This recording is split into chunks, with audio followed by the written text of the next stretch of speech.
Greetings to the amazing leaders of the Kingdom Embassy, Bafusam.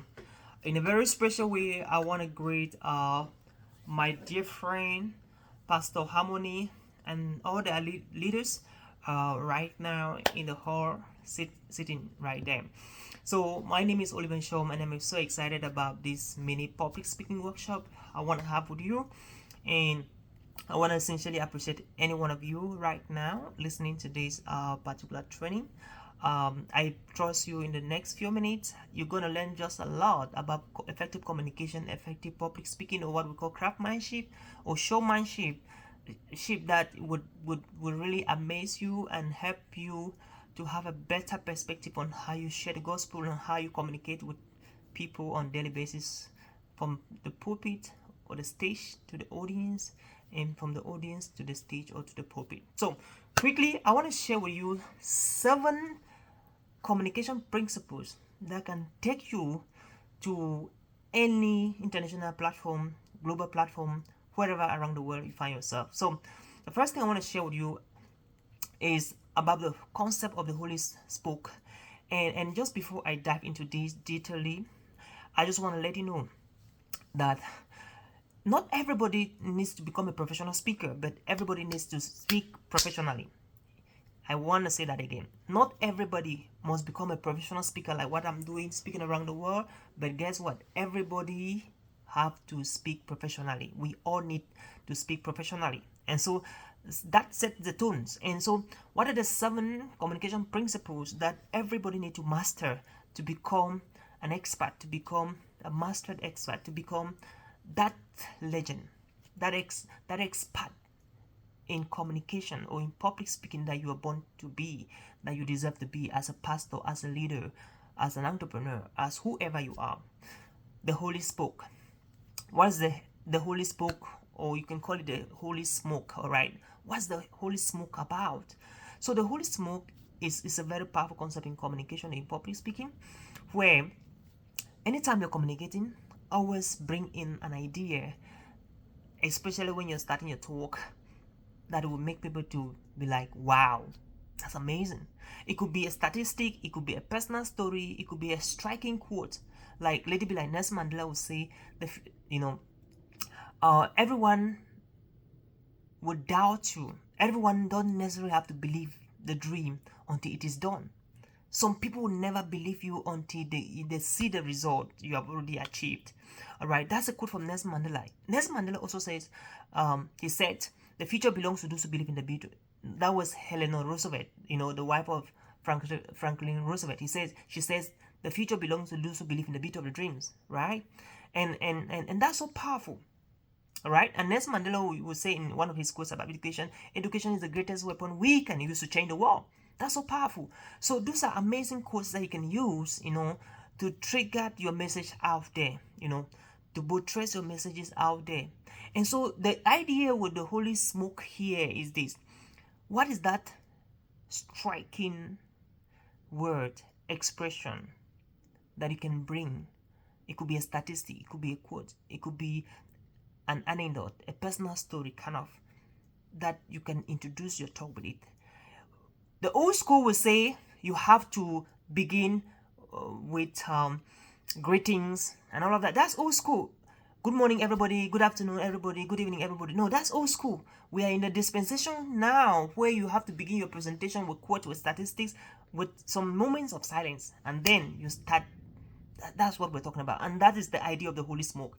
And secondly, the rule of 3. The rule of 3 is so powerful, dear friends. So what's the rule of 3 about? Anytime you're preaching, anytime you're talking to people, always talk about 3 things. For instance, 3 ways to become a successful Christian. 3 ways to become a weapon in the hands of God. 3 ways to become successful. 3 ways to become a godly woman, to become a godly man.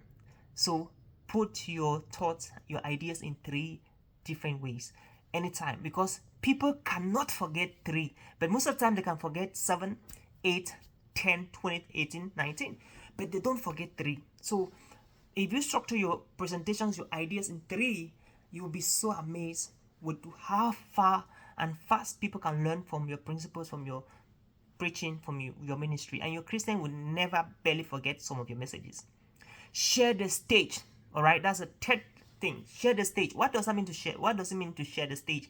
What that means is that don't be selfish with your stage. When you're preaching, get people to volunteer, jump to the stage so you can use them to illustrate something, to explain something to them. All right, when you're preaching, call people's name, call people's name and illustrate experiences you had with them. That is sharing your stage. So don't use it alone. And not only that, walk around the stage. Don't find yourself in one part of the stage. Walk around the stage, do demonstrations, right angle, left angle, middle, back left, back right. Do that, because when you do that, you'll be so amazed how people will be so intrigued, and in tune to what you're saying. And the fourth one is focus on visuals than text. We live in a world where people celebrate text messages, a lot of chunk of text on PowerPoints and all that. That is not very important in this area where every single second over 2,000 new words are being created, right? So you can imagine how information is faster right now. You know what I mean? Like with the dispensation of ChatGPT or the advent of ChatGPT, YouTube, Google, everything is available just at the blink of a click. And what that means is that you have to learn to use visuals. For instance, as a pastor, you are preaching to people. What you're expected to do is that you're expected to do what? You're expected to use more of pictures, all right? Graphics. Bring books, all right? When you're preaching, bring stuff like this to demonstrate what you're talking about. Because when people see pictures, when people see images, they recall faster, better than when they just hear you talking. So try to bring stuff when you're preaching, when you're teaching people, to demonstrate, so that when they remember the image they saw, they will not forget your message. And the fifth thing you have to do in terms of the fifth principle is introducing heroes and villains. Now, the greatest speaker is not the one who talks so much about himself or herself. So as a speaker, learn to share stories of other people. Make other people seen as heroes. Make other people seen as the greatest teachers, the greatest victors, not victims, in your messages, in your preaching, in your communication. Because when you always project yourself, how you succeeded in this, how you succeeded in that, when you're ministering, when you're preaching, your audience will get bored that you're talking so much about yourself. But when you talk about people in the audience, people in your leadership, people in your system, and use them as example, pick Christians from the church and share the amazing jobs, works, amazing things their souls they're winning, how impactful they are in the community, in their various works of arts, in the various levels of ministries. Talk about them when you're doing those key sessions, and I bet you the audience will love you, because who knows what next? Maybe it's going to be another person that you want to use as an example. So when you use examples of Christians from the church, when you're teaching some particular things as a speaker, it cuts across the point faster. And the sixth point is great. You have to work on your sermon's title don't need to be long. You have to make them short, brief, and straight to the point. So your captions need to be brief, short. Make your captions in 3 words, no more than 5 words. For instance, all right, how to be a successful wife, how to be a successful Christian, right? It's now or never, all right? Disrupt or be disrupted. So these are short, engaging, and captivating captions that people will love to listen to, all right? So the shorter you make your captions, the better and the easily understood the people will get it. And finally, sell dreams and not products. So your objective is to sell dreams, sell visions, sell those things, because people are tired of buying products. So what does that mean as a minister, as a preacher, when you're preaching to people, talking to people? What that means is that you have to be able to selling dreams. Mean that people will love your vision. It's a little bit like I had a colleague yesterday, so she was telling me about some stuff that she's going through, and I was like, women love men that have dreams. And most of the reason, you can be a very broke man, but you get married to a woman that she's more attracted to your dream, not even more about you.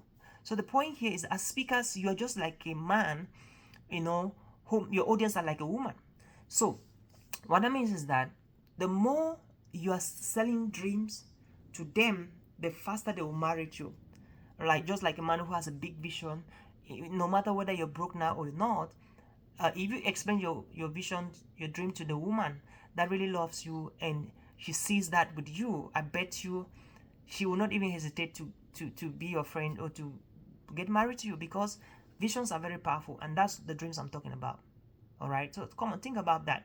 So you sell dream as a speaker. All right, what that means is that talk about the big picture.